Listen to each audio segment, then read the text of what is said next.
Tell me, what effect did Dr. King's death have on your husband? And talk about your husband as well. At the it I don't, well, at the moment it was really a knee-jerk thing because he was there. Yeah. And when they got back to Atlanta, as we say, they just weren't any good, so to speak, because it really took. And they really weren't expecting it. They knew it would, it could happen, but it wasn't on their mind that particular day. Because he and Andy Young were in the courtyard of the hotel at the foot of the stairs. They were out there wrestling, just playing around when it happened. Mm. And the teachings of Dr. King was deeply embedded in him. In your husband? Mm-hmm. Deeply. He followed the 6 principles of nonviolence. Amen. To the letter. Amen. And his, what would you call it?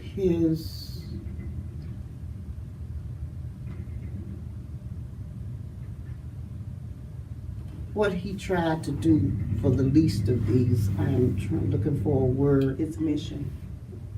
His mission, but it was deeply His mission. a part of his life to do humanitarian things. And he tried, to help the least of these. And he was deeply involved in the movement. My dad started off in the movement out of Birmingham, and he started off as, because he was kind of popular, back then. He was a big time football player. He was supposed to go to,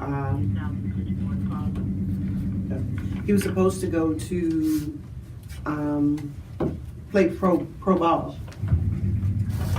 He was supposed to go play pro ball, and he faked a knee injury to come home because he's a big teddy bear and he got homesick, so he came home. So he was supposed to be in Detroit, faked his knee injury, came home, worked several different jobs. We got involved in the movement, and he got invited to a mass meeting by James Bevel. And then once he got invited to that mass meeting because he was trying to date some girl from his church, got involved in the mass meeting, never looked back, and never met the girl.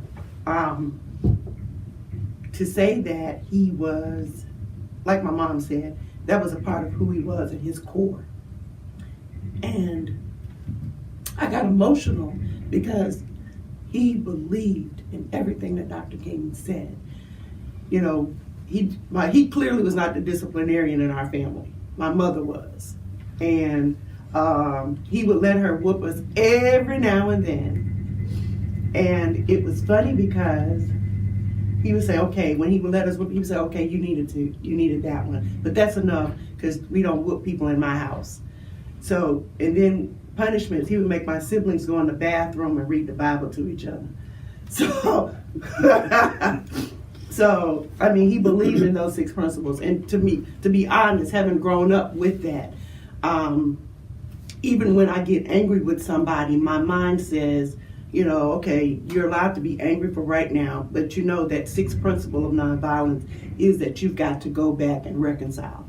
And so I have to be always ready for reconciliation, which is that last principle, and so I'm always ready for that. So I appreciate his continued, even after Dr. King's death, his continued dedication to the movement, even past SCLC, because he merged his civil rights with his labor rights and human rights activities as well. Wow, that's phenomenal. Very touching. I'm sorry. It's okay. I'm getting affected over Here here. you go. Thank you, honey. Thank you, baby. It's just sad. It really is. It's just really sad. What effect did Dr. King's death have on you?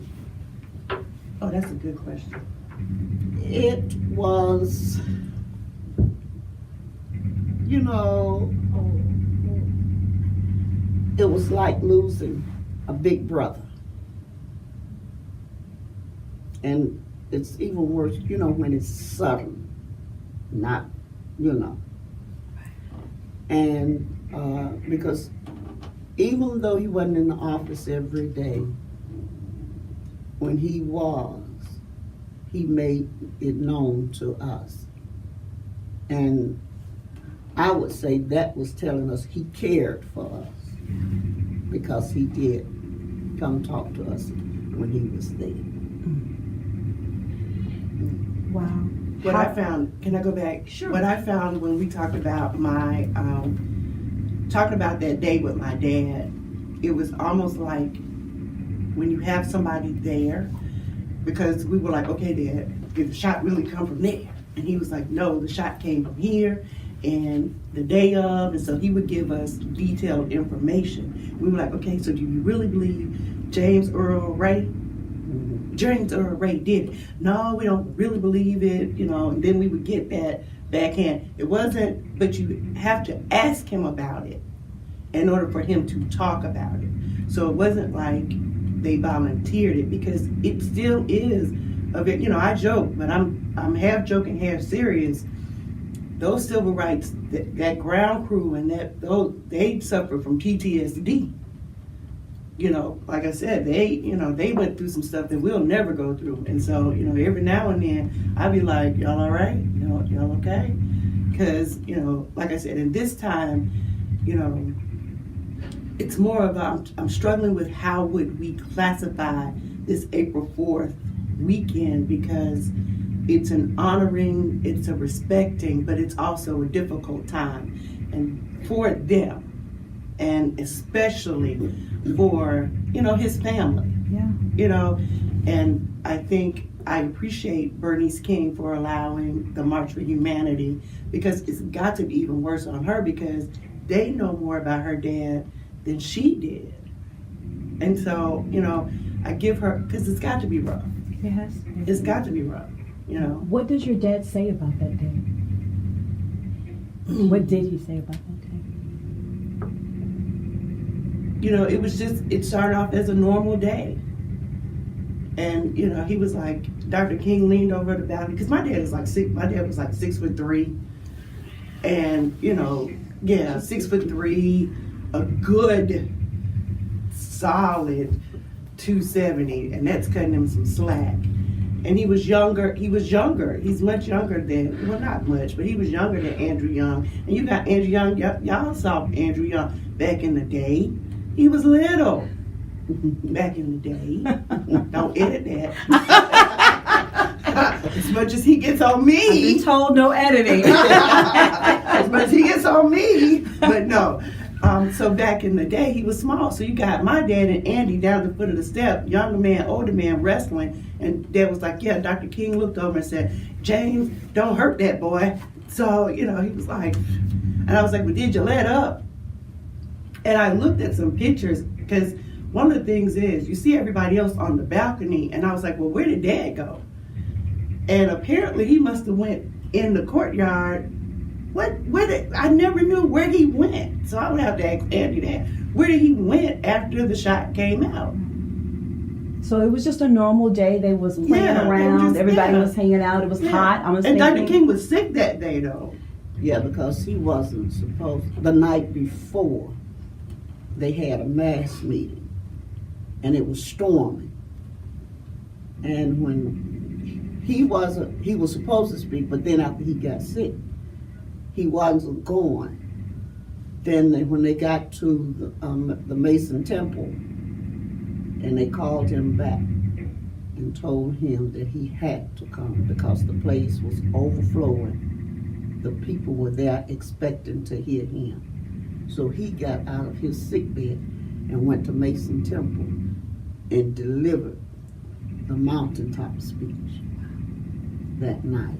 And imagine if he was at full speed. I mean, he delivered that when he was 6, so Wow. So then that day happened. They got up that morning and went About breakfast. there. Mhm. Just had a normal day, and then out of the blue, just Yeah, they were getting ready for, they were gonna have a staff meeting, cause my supervisor, who was Reverend T.Y. Rogers, was the director of chapters and affiliates. He had left here, then he had changed planes in Birmingham, but by the time he got to Memphis, he heard on the plane that Dr. King, because he had called all the staff, was going in for a staff meeting. that's wild. So that leads me to my next question, and we only have just the one left after this. I know you got to go. See, I don't even have the time, so. How did the wives of the movement offer support to the King family? You know, when I looked at that, I can't really say, because I wasn't a wife at the time. Oh, well, you were a significant other. I don't think she liked But- it. I don't think she liked my dad. But basically, You were an important figure in his life. Work with me here, Miss Cleo. Work with me, Miss Orange. Work with me here. He loved you. You loved him. but No, the funny part about that is he knew my aunt before he knew her. Oh, wow. She had to prove to him who she was, you know, for him. So they were both pretty funny. Okay, I got you. Well, we could just glaze over that question. No, there she was got So now the question was again, how did the wives of the movement offer support to the King family? You got Jean. okay, I named Miss Abernathy. Do you mind starting off? Oh, Mrs. Abernathy, Ms. Rogers.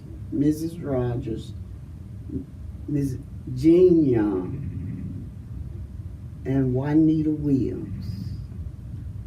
I think those were the only wives at the time. And the wives had even before his death, a good relationship.